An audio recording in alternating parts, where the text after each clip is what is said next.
Hi Earth Signs, Taurus, Virgo, and Capricorn. Welcome po sa ating channel. At ito ang inyong Daily Gabay Tarot reading for August 4, 2024.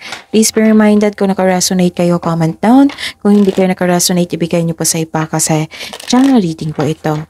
This is for you Earth Signs, Taurus, Virgo, and Capricorn, August 4, 2024.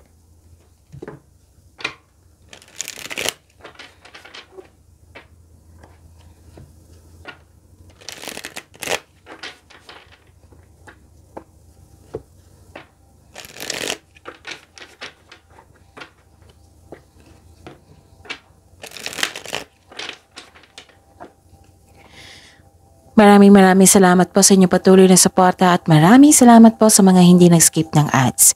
Gamitin ang reading na ito bilang gabay lamang sa mga hindi pa nag-subscribe. Subscribe na po kayo at click bell notification para malaman nyo na may bago tayong video.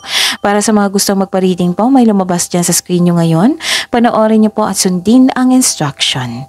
Calling the attention sa mga suki ko dito. Open na po ang inyong monthly Gabay Tarot reading for August 2024. Message me for schedule. Maraming salamat po. Para po ito sa inyo, Taurus, Virgo, and Capricorn ngayong August 4, 2024. Spirits Guide, mga ganap po ngayong August 4, 2024 para po kay Taurus, Virgo, and Capricorn. I need 3 cards po.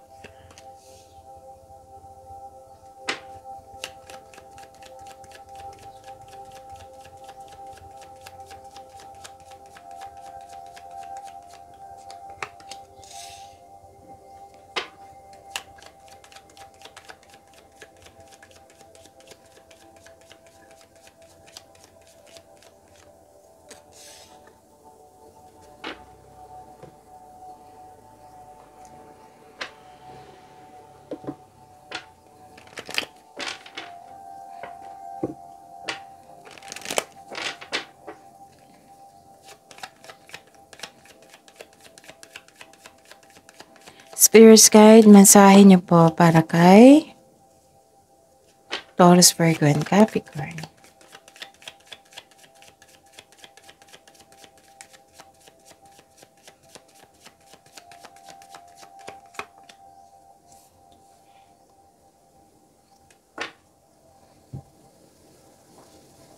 Okay. Taurus, Virgo, and Capricorn. Ang ganda. Kasi may nakikita kong prosperity dito. May parating po na malaking pera sa inyo. This is cash flow. Pwede din na marami kayong customer ngayon, kliyente, project. This is cash flow transactions din. Ang ganda. I-claim nyo yan ha, Taurus, Virgo, and Capricorn. And may nakita rin ako dito nag-observe sa inyo. So ingatan nyo po ang kaperahan nyo ha. Kasi may nag-observe sa inyo dito na may gustong kunin. Okay? Tapos may nakita ko dito nag-uusap na family regarding sa property. Pwedeng ibenta or bumili kayo ng property po. Tapos nakikita ko dito na marirelax lang kayo, magiging kalma lang kayo. You felt security pag nag-staycation kayo sa bahay. Ang message po dito, it's time to take an action. Kung ano man yung plano nyo ngayon, this is a go signal. And surrender to the divine. Kung worried kayo ngayon, kung uneasy kayo ngayon, nagkaroon ng hesitation, then isuko nyo po kay God. And hingi kayo ng divine assistance. Spirits Guide, kamusta po ang energy ni Taurus, Virgo, and Capricorn ngayong August 4, 2024? Dalawa na po agad, kunin natin.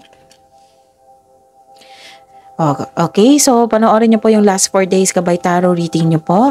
For example, napanood niyo ito ngayong August 4, 2024. Panoorin niyo po yung August 3, 2, 1, July 31. Kung may nakita kayo or narinig kayong repeating message, kailangan niyo po yan bigyan ng atensyon, solusyon at aksyon. Okay? Calling the attention sa mga suki ko dito na Taurus, Virgo, and Capricorn. Open na po ang inyong monthly Gabay Tarot reading for August 2024. Okay? So, message me for schedule. Kamusta ang energy ni Taurus, Virgo, and Capricorn? Nakikita ko dito na nagkaroon po ng hidden motive. So, which is the clarification of your card here. May taong hindi totoo sa inyo. Tapos, iwasan nyo mag-overthink ha. Kasi nakita ko dito nag-overthink kayo, nag-overanalyze kayo. Magtiwala po sa sarili, okay? May nangyari po na hindi nyo alam. So, kailangan yung mag-connect sa inyong intuition. Kasi some of you, nagkaroon ng disconnection sa intuition. So, tama yung ginawa mo dito, nagpahinga kayo. Nagdilay-nilay, nag-iisip.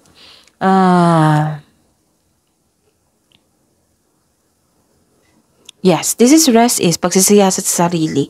Nakaramdam ka ng pagod, wala kang pahinga, you felt stress, anxiety. Pwede rin na stress kayo sa mga nangyari kasi may taong hindi totoo sa inyo. Ikaw ay nagpahinga ngayon. Maaaring nagpahinga kayo sa bahay ngayon. This card asks you to relax, calm your mind, and reflect. Sleep and meditation po ay kailangan. Okay? Spirits Guide, Career and Money po ni Taurus, Virgo, and Capricorn ngayong August 4, 2024. And the clarification of this card po. Connect talaga kayo sa inyong intuition ngayon. Hindi kayo makakonect sa inyong intuition kasi stress kayo eh. So, kailangan ng pahinga. Tama yung ginawa mo dito. Okay? Sa career and money nyo po, kamusta? Nakikita ko dito na may dumating daw na hindi mo napansin.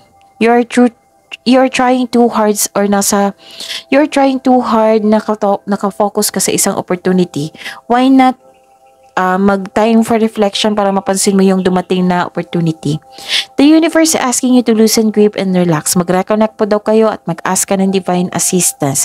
And i-check nyo po yung money nyo ngayon kasi may nakita talaga akong tatlong card dito nagsabi na maaring may pagnanakaw, may nagkuha, ganon, or nagasta. Kasi may nakita akong loss of money dito eh. Pwede din delay ito. Okay?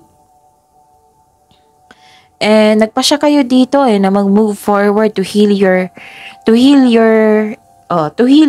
magkaroon ng healing. Okay? And nakikita ko rin dito na, okay. Nakita ko rin dito na nag-decide kayo na ayaw nyo na mag-overthink. Kasi nag-overthink kayo dito, right?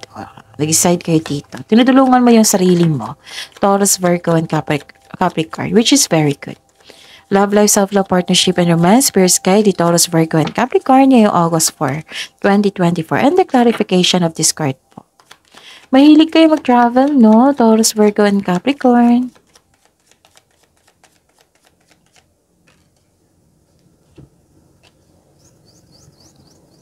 Okay. Nakikita ko dito na sa mga single, this card tells you na huwag madaliin upang magkaroon kayo ng relasyon. Kailangan magkaroon kayo ng same vision for the future upang sa gayon magkaroon kayo ng isang healthy relationship. Sa mga may relasyon sa buhay mag-asawa, you are moving fast in the relationship po. Parang may gusto mong may ganap. Sabi po ng card dito, one step at a time po at magtiwala na mag-long lasting yung connection nyo. Okay? Magtiwala po sa inyong relasyon, sa inyong sarili. Okay? And yun, may travel din ako nakikita dito. Okay, you are very inspired sa inyong love life, sa inyong sarili. Nagkaroon ng focus and determination. So, yun. See you tomorrow, Taurus, Virgo, and Capricorn. Please like, subscribe, and click bell button for notification para updated pa kayo sa daily tarot reading natin. Maraming salamat po.